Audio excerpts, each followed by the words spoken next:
तो जब 206 फुट की मूर्ति वहाँ बन सकती है, तो अब हमने साल निषाद ने पहले ही मैच में हैट्रिक लगाया था। मुखिया को दिखाएंगे, यानी कि योगी जी को दिखाएंगे, और फिर उनसे कहेंगे कि आप अपना आशीर्वाद दीजिए। गगनचुंबी 251 फुट बहुत ऊंचा होता है। नमस्कार, आप देख रहे हैं समाचार मुद्दा यूपी का। मैं प्रहलाद मौर्य इस वक्त बड़हलगंज के खड़ेसरी गांव में मौजूद है। यहाँ मानव शिक्षा सेवा संस्थान के कार्यालय पर यहाँ पर यह पता चला है कि दुनिया की सबसे लंबी और सबसे ऊंची बाबा साहब की प्रतिमा का अनावरण होना है, जो गगनचुंबी 251 फुट। अब उसके विषय में जानने की कोशिश करेंगे कि आलोक गुप्ता जी को, जो मानव सेवा संस्थान के प्रबंधक हैं, इनके मन में ये विचार कहाँ से आया और 8 तारीख को ये पूरे प्रदेश का भ्रमण करेंगे। जो बाबा साहब के अनुयायी हैं उनके पास हर घर ये जाएंगे और लोगों को ये संदेश देंगे और उनसे जानेंगे, उनसे बातचीत करेंगे और अपनी बात को रखेंगे। आइए जानते हैं कि क्या विचार है और कैसे ये आरंभ यात्रा करेंगे 8 तारीख से। जी सर, आपका स्वागत है। बहुत बहुत धन्यवाद आपको और आपके चैनल को भी। ये आपके मन में विचार कहाँ से आया कि छोटा था तो खेल में काफ़ी मैं रुचि रखता था, ख़ासतौर से क्रिकेट को लेकर के। लेकिन मेरे लाइफ में ऐसा कोई इस तरीके का व्यवस्था नहीं मिल पाया कि मैं उसको अपने जीवन में बेहतर तरीके से उतार सकूं और एक अच्छे खिलाड़ी बन करके क्षेत्र का नाम रोशन कर सकूं। फिर मन में विचार आया कि हम एक खेल का मैदान बनवाएंगे। तो हमारे बहुत सारे शुभचिंतक ऐसे थे जिन्होंने कहा कि खेल के मैदान का क्या नाम रहेगा। तो अचानक मेरे दिमाग में आया बाबा साहब भीमराव अम्बेडकर एकेडमी। तो बाबा साहब भीमराव अम्बेडकर एकेडमी के नाम से वो खेल का मैदान होगा। और उसी खेल के मैदान पे फिर दूसरा विचार आया कि हम कुछ ऐसा कार्य करें जिससे पूरी दुनिया में एक अपनी पहचान और अपनी एक नाम हम लोग कर सकें या करा सकें। मूर्ति स्थापित करने से तो रिकॉर्ड में नाम तो आ नहीं सकता। मैंने सोचा कि चलिए ज़रा देखा जाए कि पूरे वर्ल्ड में, पूरे विश्व में बाबा साहब भीमराव अम्बेडकर जी की सबसे ऊंची प्रतिमा कहाँ पे है। तो मैंने देखा कि विजयवाड़ा, मध्य प्रदेश के विजयवाड़ा ज़िले में बाबा साहब की सबसे ऊंची मूर्ति बनी है, जो वर्ल्ड रिकॉर्ड है अब तक का। अब एक शायद मुंबई में बन रहा है, वो कितना बन रहा है मुझे नहीं पता, लेकिन 206 फुट की मूर्ति विजयवाड़ा में बना हुआ है। मैंने सोचा कि बनाने वाला वो भी तो इंसान ही होगा। और आज उस इंसान ने भारत रत्न बाबा साहब भीमराव अम्बेडकर जी, जिनके कर कमलों द्वारा संविधान को लिखा गया और उनके संविधान के तहत पूरा देश चलने का काम करता है, तो ऐसे महापुरुष का, जिनको हम लोग भगवान का भी एक तरह से दर्जा देते हैं, तो ऐसे महापुरुष का क्यों ना एक ऐसा व्यवस्था बनाया जाए कि अगर 206 फुट की मूर्ति विजयवाड़ा ज़िले में बन सकती है, तो हमारे उत्तर प्रदेश के धरती पे हमारे मुख्यमंत्री श्री योगी आदित्यनाथ जी के क्षेत्र में और भी गोरखपुर ज़िले में खड़ेसरी ग्राम सभा में क्यों नहीं बन सकती। ये लोगों से समर्थन मांगने का कोशिश करेंगे, जिसको कहा जाएगा हस्ताक्षर अभियान, जन जागरूकता अभियान।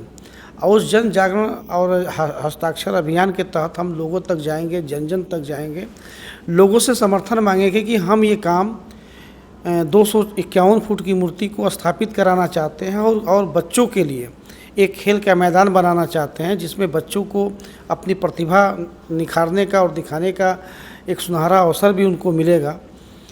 तो इसके तहत हम जो यात्रा निकालेंगे, उस यात्रा से जन जन तक पहुँचेंगे। अपने प्रदेश के मुखिया श्री योगी आदित्यनाथ जी और देश के मुखिया श्री नरेंद्र मोदी जी, दोनों लोगों से हम उस जन समर्थन वाले उस रजिस्टर को, उस बुक को उन लोगों तक दिखाने का काम करेंगे। और हम इस चीज़ को बताने का प्रयास करेंगे कि उत्तर प्रदेश के धरती पे श्री योगी आदित्यनाथ जी के क्षेत्र में जनता की ये मांग है कि 251 फुट की मूर्ति स्थापित हो तो ज़्यादा बेहतर रहेगा। तो हम ये काम करने जा रहे हैं। स्नेह दीजिए ताकि हम ये काम आगे कर सकें, क्योंकि 251 फुट की मूर्ति एक तो इतनी आसान नहीं है और दूसरा शायद परमिशन न मिल पावे, लेकिन अगर हमारे प्रदेश के मुखिया और देश के मुखिया का आशीर्वाद अगर रहेगा तो निश्चित रूप से वो काम हम करने में सफल होंगे। तो इसीलिए जो है ये यात्रा का कार्यक्रम हम करते जा रहे हैं। 8 तारीख से जी, 8 तारीख से कार्यक्रम का शुभारंभ होगा। छोटी छोटी यात्राएं, छोटी छोटी नुक्कड़ सभाएं, हम अपने मन की बात, अपने दिल की बात लोगों से कहेंगे, लोगों से उनका जन समर्थन मांगेंगे और उसके बाद फिर अपने मुखिया तक उस बात को पहुंचाने का काम करेंगे। अपने मुखिया तक बात को पहुंचाने। आपने एक बात कहा कि मैं खिलाड़ी नहीं बन सका, लेकिन हमें जहाँ तक ये पता चला है कि आप खिलाड़ी तो नहीं बन सके, लेकिन कई खिलाड़ी को वो चीज़ आप दे दिए और कई खिलाड़ी बना दिए। तो तकरीबन कितने खिलाड़ी बन चुके हैं? देखिए, हजारों खिलाड़ी हमारे साथ मेरे बचपन से लेकर अभी तक हमारे बीच में आए और गए। मैं प्रमुख रूप से 2 खिलाड़ियों का नाम लेना चाहूँगा। एक कामरान खान, दूसरा उमेश यादव। उमेश यादव आज राष्ट्रीय टीम में अपना जौहर दिखा रहे हैं। कामरान खान IPL से उनकी शुरुआत हुई और आज चूँकि IPL में उनका भाग्य बहुत नहीं चल पाया, लेकिन फिर भी एक आइकान उनको माना जा सकता है अन्य खिलाड़ियों के लिए। हम दूसरी तरफ आए तो अभी बहुत जल्द गोरखपुर में एक टूर्नामेंट हुआ था जिसको GPL क्रिकेट टूर्नामेंट का नाम दिया गया था और उसमें हम अपनी संस्थान के नाम से, मानव शिक्षा सेवा संस्थान के नाम से एक क्रिकेट टीम बना करके और वहाँ पे हमने खिलाने का काम किया था। और संजोग देखिए कि विशाल निषाद जैसा प्लेयर हमारी टीम का हिस्सा था गोरखपुर में, और जब वो टूर्नामेंट में तो मुझे लगा कि विशाल के भी अंदर वो क्वालिटी है, विशाल निषाद के अंदर वो क्वालिटी है कि ये भी लड़का अपने जीवन में आगे बढ़ सकता है। और देखिए, मैंने सोचा क्या कि उसी टूर्नामेंट के ख़त्म होने के बाद IPL जैसा टूर्नामेंट आपके इंडिया में चालू हुआ और किंग 11 पंजाब ने विशाल निषाद को अपनी टीम में हिस्सा बनाने का काम किया। तो ये मेरे लिए भी गर्व की बात है। विशाल, कामरान, उमेश यादव जैसे खिलाड़ी जब मेरे पास से गुजर करके और बड़े स्तर पे गए हैं तो मेरे भी गर्व की बात है, उनके लिए भी गर्व की बात है। तो इस तरीके से बहुत सारे ऐसे खिलाड़ी हैं क्षेत्र में, एक से एक कहा जाए कि उनके अंदर ऐसी ऐसी प्रतिभाएं हैं कि उनको एक अच्छा प्लेटफार्म नहीं मिल पाता है, उनको एक अच्छा मंच नहीं मिल पाता है जिससे वो अपने जौहर को लोगों तक दिखा सकें या लोगों तक पहुंचा सकें। ग्रामीण स्तर में ये चीज़ की संसाधन की कमियां हैं, तो उस संसाधन को आपके दिमाग में आया कि ये खेल मैदान दिया जाए, लोगों को जो खेलने लायक है उनको उचित व्यवस्था मिल जाएगी तो हमारे यहाँ के जो प्लेयर हैं वो आगे निकल जाएंगे। चिल्लूपार विधानसभा की हम बात करें तो आप चिल्लूपार विधानसभा में देखेंगे यहाँ खेल का मैदान है। बड़हलगंज बाईपास पे भैसौली वाली जो रोड जाती है वहाँ पे गंगोत्री देवी ग्रामीण मिनी स्टेडियम के नाम से जाना जाता है, लेकिन उस ग्राउंड का दुर्भाग्य ये है कि न तो बच्चों के लिए अच्छी कोई सुविधा है, न उनके लिए कोई ट्रेनर है, न उनके लिए कोई आधुनिक मशीनें हैं जो उनको उनके बच्चों को जो है यहाँ के बच्चों को वो ट्रेन कर सकें। उसके बाद आप डेरवा के ग्राउंड में चले जाएंगे, वहाँ भी ऐसी कोई व्यवस्था नहीं है।